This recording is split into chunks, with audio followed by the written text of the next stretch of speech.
Club ലോകകപ്പിൽ Spanish വമ്പന്മാരായ Real മാഡ്രിഡിനെ തകർത്ത് അങ്ങനെ യൂറോപ്യൻ ചാമ്പ്യന്മാരായ PSG ഫൈനലിലേക്ക് എത്തിയിട്ടുണ്ട്. മറുപടി ഇല്ലാതെ 4 ഗോളിന് റയലിനെ തകർത്താണ് PSG കലാശ പോരാട്ടത്തിലേക്ക് എത്തിയത്. ഇരട്ട ഗോളുകളുമായി തിളങ്ങി ഫാബിയൻ റൂയിസ്. കിലാഫ് അഹമ്മദാണ് ചേരുന്നത് സ്പോർട്സ് ഡെസ്കിൽ നിന്ന്. കിലാഫെ, ഗുഡ് മോർണിംഗ്. അങ്ങനെ ആരാധകരിൽ ഭൂരിപക്ഷം പേരും പ്രവചിച്ചതുപോലെ, ഓൺലൈൻ വാതുവയ്പ്പുകാർ പ്രവചിച്ചതുപോലെ തന്നെ കാര്യങ്ങളൊക്കെ നടന്നു അല്ലേ? തീർച്ചയായും സേതു പറഞ്ഞതുപോലെ തന്നെ ഒരു കൂട്ടം ആരാധകർ കാത്തിരുന്നത് PSG തന്നെ ഫൈനലിലേക്ക് എത്തണമെന്നാണ്. മത്സരത്തിലേക്ക് വന്നാൽ ഇന്ന് നമ്മൾ കണ്ടത് PSG ഒരു അപ്രമാദിത്യമാണ്.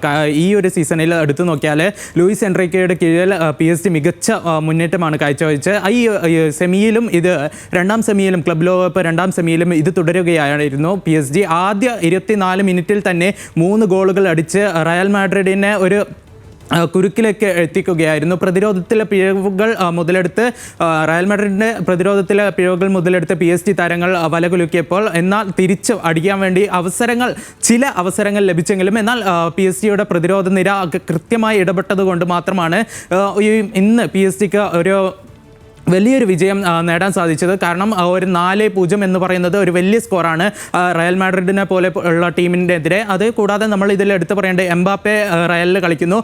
കഴിഞ്ഞ വർഷമാണ് റയലിലേക്ക് എംബാപ്പെ എത്തിയത് PSG നിന്ന്. എംബാപ്പയ്ക്ക് ഇത് ഒരു ആവേശം നിറഞ്ഞ പോരാട്ടമാക്കാനുള്ള ഒരു കാര്യം കൂടിയായിരുന്നു ഇന്ന് നമ്മൾ കണ്ടത്. ലൂയിസ് എൻറിക്കയുടെ കീഴിലുള്ള PSG ലക്ഷ്യം 5ാം കിരീടം എന്നതാണ്. ഈ ഒരു ക്ലബ് ലോകകപ്പും കൂടി നേടിയാൽ ഉസ്മാൻ ഡെംബലേക്ക്, അതായത് ബാലൻ ഡിയോറിൽ ഉൾപ്പെടെ ഏറ്റവും ഉയർന്നു കേൾക്കുന്ന ആദ്യ പട്ടികയിലുള്ള പേരാണ് ഉസ്മാൻ ഡെംബലെ. ക്ലബ് ലോകകപ്പ് കൂടി നേടിയാൽ ഉസ്മാൻ ഡെംബലേക്ക് ഏകദേശം ബാലൻ ഡിയോറിൽ ലഭിക്കുമെന്നാണ് നമുക്കിപ്പോൾ പറയാൻ സാധിക്കുക. കൂടാതെ നമ്മൾ മത്സരത്തിലേക്ക് വരികയാണെങ്കിൽ ഈ 69% പന്തടക്കം നേടിയത് ഈ PSG താരങ്ങൾ തന്നെയാണ്. റയലിനെ ഏകദേശം എല്ലാ രീതിയിലും തകർത്ത് കൊണ്ടായിരുന്നു ഈ ഒരു മത്സരത്തിലേക്ക് വന്നത്. പിന്നെ കൂടാതെ നമ്മൾ ഇതിൽ എടുത്തു പറയേണ്ടത് ക്രൊയേഷ്യൻ ഇതിഹാസ താരമായ ലൂക്ക മോഡ്രിച്ചിൻ്റെ റയലിനൊപ്പമുള്ള അവസാന മത്സരമായിരുന്നു. ഇതിൽ തോൽവിയോടെ മോഡ്രിച്ച് മടങ്ങി എന്നതും നമ്മൾക്ക് ഇതിൽ എടുത്തു പറയേണ്ടതാണ്. ഫാബിയൻ റൂയിസ് 2 ഗോളുമായി തിളങ്ങിയപ്പോൾ 1 ഗോൾ ഡംബലയും അതേപോലെ തന്നെ ഗോൺസാലോ റാമോസുമാണ് PSG മറ്റൊരു ഗോൾ നേടിയത്. കലാശപ്പോരിലേക്ക് എത്തുമ്പോൾ ചെൽസിയാണ് PSG എതിരാളികൾ. ചെയ്തു.